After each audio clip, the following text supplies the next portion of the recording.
Hey everybody, this is Rydo, and we're back to another recording session of Hearthstone. As we can see, the February season is over, and I only made it to rank 20. And I know I don't really try here. Well, I guess I made it to rank 19. I know I'm not a YouTube streamer that spends every single day. Oh, nice looking card back. Trying to play Hearthstone. I have a lot of other focuses. I try to cover other games. I would frankly not be very happy if I did stream all day doing Hearthstone. But what this inherently shows is that an average player, a normal player of Hearthstone, just isn't ever gonna get anywhere. You're just not gonna play enough. And because they're so committed to that 50% win ratio, let's go and disenchant this gold back card. I don't know why they give them gold back cards, actually. It gives me dust, I suppose, and at some point in the future, perhaps, that might be the path, but there's so many cards. Like, thousands and thousands of cards. There's no way I'd ever just getting one gold back card each month. No way I'd be able to get 2 gold versions of everything. So it kind of seems silly in general. Let's go ahead and trade out this 40. So we need to play 20 minions that cost 5 or more, play 30 Murlocs. We can do that. Use your hero power 30 times. We can do that pretty easily too. And we've got a tavern brawl. And I don't know what I'm going to do at the arena. Speaking of the thing here, and we're back. Okay. Sorry about that. I clicked on the buy button and it showed credit card information, so I have to cut that out, of course. I didn't want that out there. You can't buy the pre-order here without real money, and that just kind of sucks in general. Because if I was gonna buy 50 packs of the new expansion, which I am, why can't I pre-order and get the card back using gold? Because they want your real money is the answer there. Let's hop to the Tavern Brawl. Let's see which one this is. Yeah, and they recently did some changes, and I did an actual announcement video. I didn't do it very fast. I haven't been awake at the right times to do it, and this is inherently the problem. The 3 bosses of Gadgetzan have decided to throw down their bomb themselves with Mean Street cards. Okay, good. So you just have to hit start. So this is just going to be Gadgetzan cards. Alright, fine. So, yeah, there's still an inherent success in doing the announcement videos. I didn't even do a good job titling the announcement video because I didn't put the name of the next expansion in it. And they've implemented 2 nerfs, like one of the pirates, his health went down, and one of the spirit claws went down. I imagine this might happen every month, and so every month I'm gonna try to be on the ball and do that, and do another video, because it frankly gets me more views than half of my Job's done. What does this death rattle do? Shuffle this minion into your opponent's deck. Okay. So he weasels his way back and forth between the 2. But yeah, it got me 10 views on that video, whereas, for example, Broken Sword or sometimes the Lego ones, sometimes the Hearthstone ones only get me like 2 or 3. So you're talking 5 times as many videos. I've also started to figure out that the Jade Golems seem to magically go up the more Jade Golems you activate, and that's what this symbol is. So I finally figured out what that symbol means. So, if you play a lot of cards that summon a lot of Jade Golems, the next one I summon will be a 2/2. Next one I summon will be a 3/3. And this strategy has been here for a very long time. And shuffle 3 copies into your deck. Alright. So, like,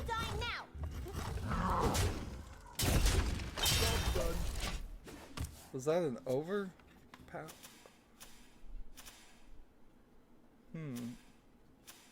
Why do I have a locked mana crystal?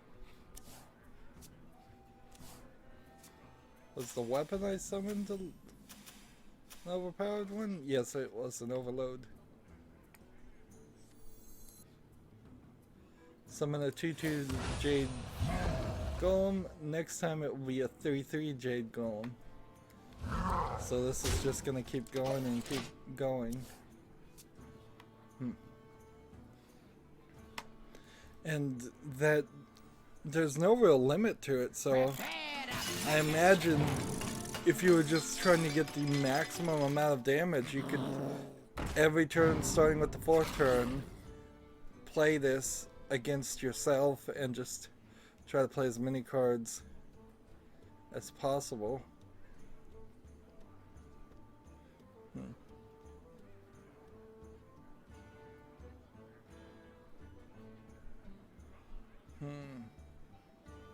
Who goes there? So yeah, I got 10 video views on the My life is your shield.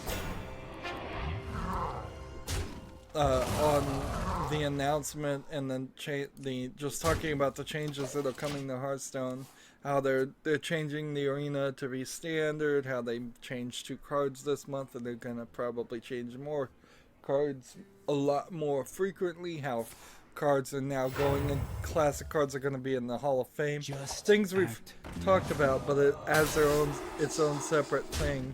And that got 10 views, and then I named it wrong, and I went back a couple hours later and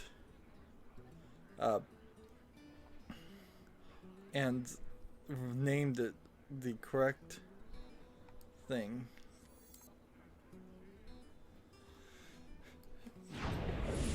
And by renaming it the correct thing, having the Journey to Guru name of the next expansion in it, it then immediately jumped up 7 or 8 more views. So now this video, that's only about 10 minutes long, has like 18 views, where most of my other videos don't have that much. The only one that seems to consistently compete with these announcement videos, which have the word announcement in it, and I think that in itself gets me lots of views. If only I could not clickbait and yet somehow have the word announcement in every single video. That would be lovely. Let's see, 6 or more. None see the lotus. Job's done. Now I've got like 6 in there. The only video series that's kind of consistently getting good views is Honey Pop, and I can only assume that there's a lot of interest there, and there is a lot of tantalizing there, because the images that pop up as the thumbnail on Honey Pop are these cute anime girls, and I guess I'm using the phrase cute very generally there.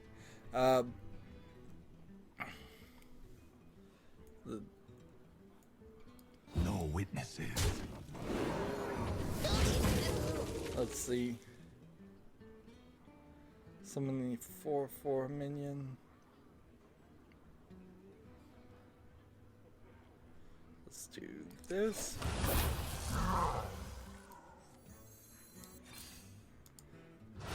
Fire. Job's done. In turn. I may lose here. Yeah, I think I am. Gotta tell you, I'm impressed, kid.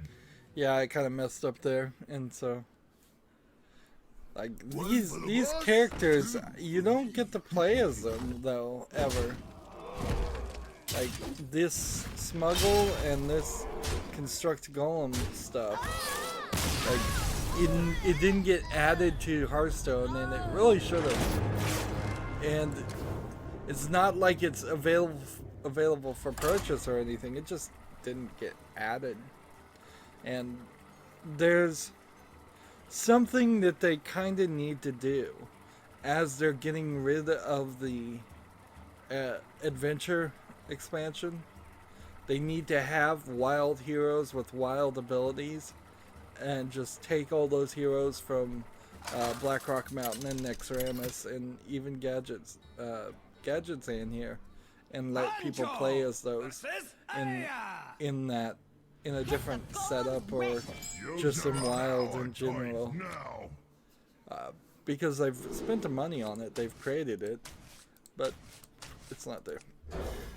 So yeah, to get back, I did announce my videos. I'm gonna try to recommit to that. I'm trying very hard here to recommit to being awake at the right time. It's not succeeding very well, but I should have been more on the ball with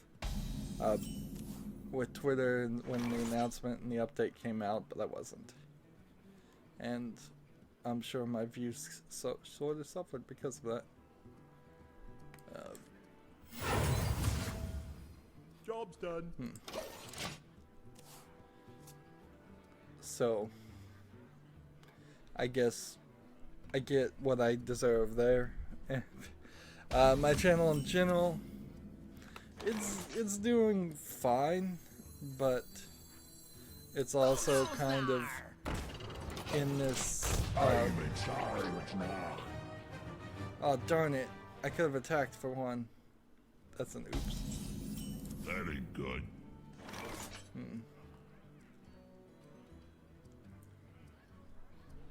Hiya. Thank you.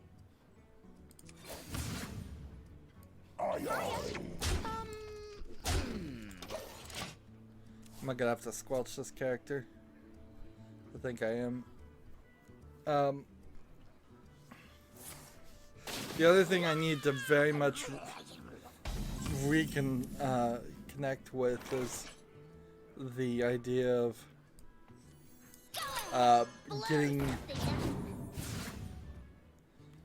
getting paperwork done on my channel and having videos scheduled, because I haven't done that in a while.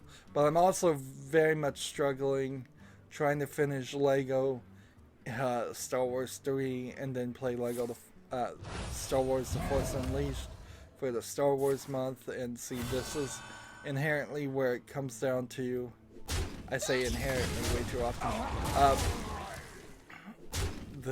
it comes down to just not being ahead enough. Like, I should be a lot further ahead than I am.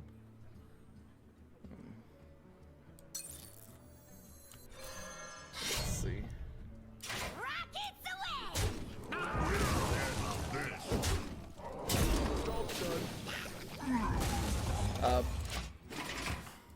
So yeah, I'm desperately trying to finish Lego Star Wars 3 The Clone Wars, and I'm stuck in all these real-time strategy levels that just suck. They suck so bad, and they take up so much extra time, and they're not making content half the time, because twice already I've already had to say I'm just gonna play this off screen because because it's just taking so long. Handle this.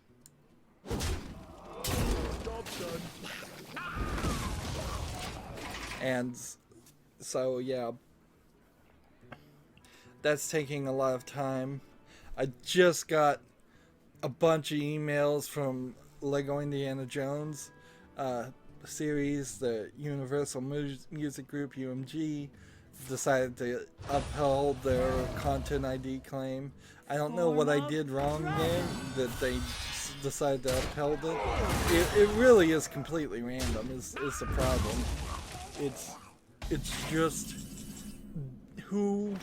what, I hate to say it, but what person in China, what person in India is sitting in front of that account and getting paid that day to just click yes on all of them? Because that's all it really is. There seems like there's no way they can justify why they ignore some and why they don't ignore others, and they don't really even care to explain it because YouTube lets them get away with it. So now I have to go attempt to remove all those audio things, and it's the copyright content ID system. I've talked about it a lot, but just if you haven't heard it, it's so incredibly unfair because it's, first of all, you can always be sued for copyright infringement. So the content ID system on Google, on YouTube, has no advantage whatsoever to anybody except for YouTube, because YouTube can then just kick the bucket down the road and say, well, we don't want to have to respond to emails of people filing DMCAs, actual DMCAs, and giving the information that people would ask for to sue the individual YouTuber. They don't want to do that.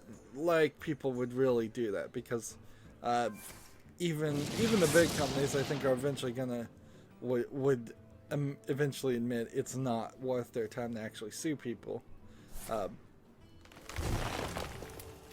and sue and go through all the legal paperwork for it.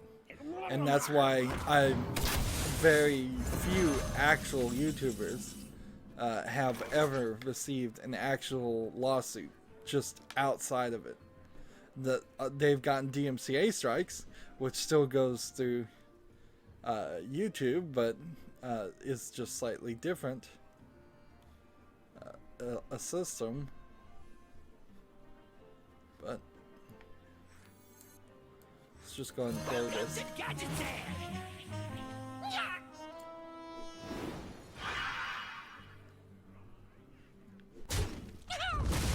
Oh, this is actually going to turn out worse for me. This is going to turn out terrible for me, because I'm going to end up attacking my own face if I'm not careful. Job's done.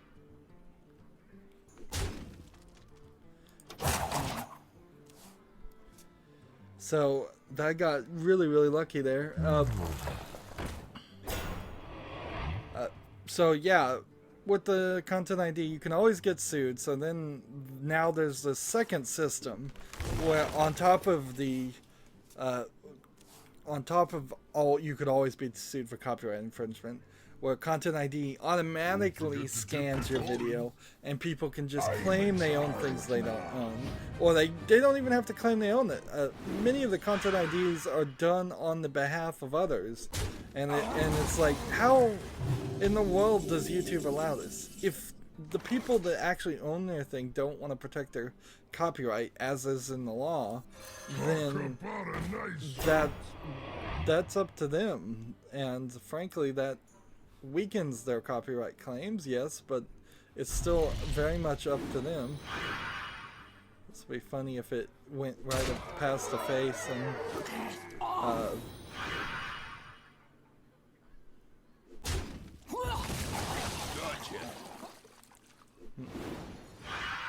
I suppose it is possible to hit the face, isn't it? Interesting. Hey, feed it!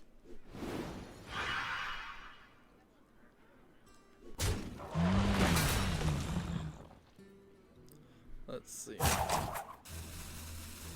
Who goes there? Darn it. Spells are randomly chosen too. Oh, darn it. Thank Didn't you. realize that. Let's hurry up and just finish this though. Anyways, I'm belaboring the copyright system. In the end, it's a nightmare. The plan, I suppose, is to eventually just force their hands and say sue me, because you can appeal a rejection. Oh, you're no fun. But if you do, it basically ruins your channel, and my channel's still growing, and I'm still focused on it, so that seems like a really crazy thing to do. The only thing I could imagine is if I had backed up all my videos to another channel, and I was willing to lose all my subscribers at that point, and I could do it. For what reasons, I don't even know. It really just starts to feel like you're doing it. The only good reason to do it would be out of spite. It's easier. Part of the reason why I make so many videos is to diversify, and as long as my other videos are still making money, it really doesn't make any sense to not just let somebody else rob me blind and steal the stuff from that. And maybe I could edit the videos out, and YouTube has gotten better about helping you with that. Let's see, we need to play Murloc here. But sometimes the remove audio function doesn't work. And then you run into an issue that's where it's really unfair, because you can't remove the audio and you can't really edit the video, and then I would have to pull down the video and manually edit it, and then lose all the views on it, and then re-upload it so it's completely out of order, and it just becomes this incredibly different thing, because you can't, unless you have unless you're YouTube yourself, you can't edit a video and then upload it in the same place. I will fight with honor. Which they give themselves the special advantage to do that, and they have done that.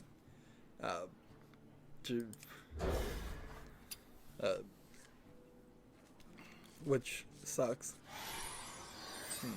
But it also makes sense. Like, the last thing you'd want to do is let people put up one video that gets 10,000 views and then change it to an ad or something else. Let's go and do this.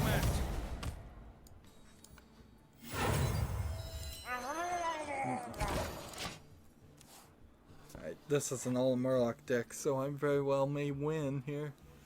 And I suppose I could get up on the rank. I mean, we started complaining about the fact that we only got up to 19 on the ranks. I suppose if I played the Murloc deck all the time, I could probably get a decent amount of success there.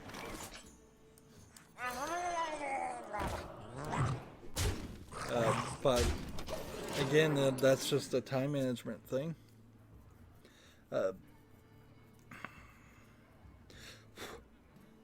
And I guess at the end of the day, the whole content ID stuff is just something I wish I had a secretary to deal with and take myself completely out of the loop, so I could not have to look at it or know what's happening.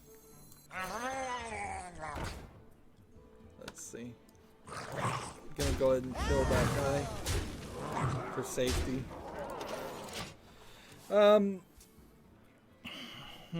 We don't have a lot of time here. I've got my new whiteboard, not a boogie board, not an electronic, just a dry erase marker whiteboard. I still haven't put the things on it that I would like to put on it. The hook to hook it to my thing. I'm thinking what I'll potentially see if I can squeeze is having the hook right in the exact center, both vertically and horizontally, and then it would be much higher up and kind of more centered on my microphone stand and a little bit easier to read, and that would also probably reduce the chance of the hook getting twisted or pulled off. I have it sideways, so it's 15 inches tall, and it's got to be at least nearly 30 inches long. That's probably not right, but the point being that it's much longer. It's going for a widescreen mentality here, and the marker it came with, certainly not the finest tip marker ever. And I'm not sure how fine of a tip of a marker I can actually find. I think inherently what I want is an incredibly super fine tip marker so I can write as much as possible.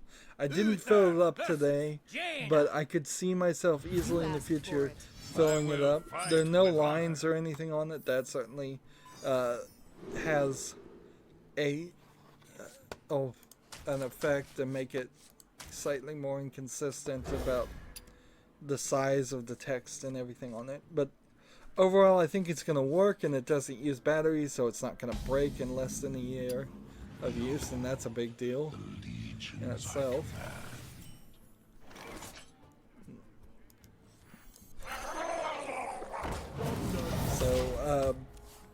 So far so good. Let's see. Let's actually read from it instead of talking about the whiteboard, which is, still very much would love to have a telestrator.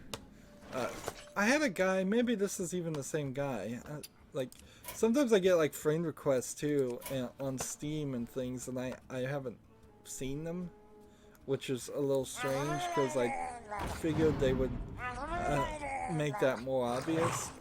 So like if somebody sends me a friend request, that's not it. But I also had a guy that was spectating me for quite a while when I was playing off screen to finish a quest, and I got one victory, and he kept spectating me, and I'm like, boy, are you not gonna learn anything from me, because I am not good at this. We're gonna run a gamble here. That's what I figured.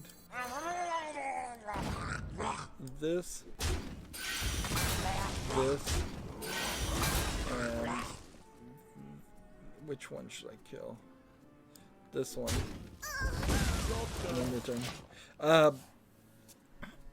Arc developers are going to pay $4,000 a month to modders to complete some mods to make them, some of which will be official mods.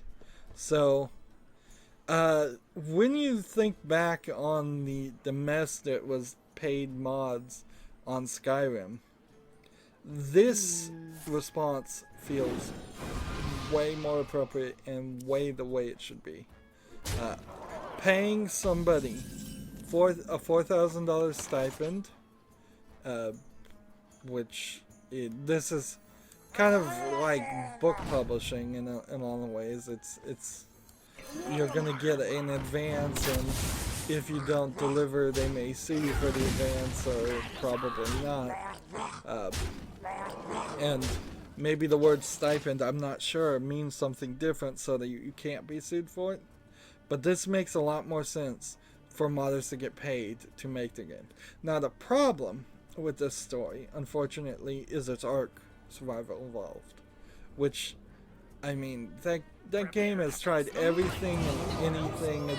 It's had so many stories about it and controversies, and I can't even keep it straight. But I mean, things like, I think they've stolen copyrighted stuff. I think they've done other things. Like, I don't think their hands are clean They were, I remember they definitely were trying to sell paid DLC while the main game was still in early access. People didn't like it. So the developers of Ark Survival Evolved, clearly they love to experiment with the video game releasing model. Question is, I suppose, do they ever have the ability or desire to finish their actual original game? And is that game actually any good? Or is this more of a case of one of those games that works really well on... It works really well on streaming on Steam, and it's got very little interest once it will be finished. Conan Exiles in a similar way is like, by the time that game is actually officially released, what will anybody care about it? And I think the answer is going to be no. And with that, that's the only thing we have to talk about, really. Oops. Well, we got the Tavern Brawl, and we played a few cards, and we're making progress towards this. We need 16 more Murlocs, we need 14 more minions. I need to hurry up, definitely. I need to play the hero power a lot. As always, I ask you to like, share, subscribe, comment, and watch every second of my videos. If you want to friend or follow me on basically any social media sites, there's a whole bunch of links down below. Thank you for watching. Have a good evening.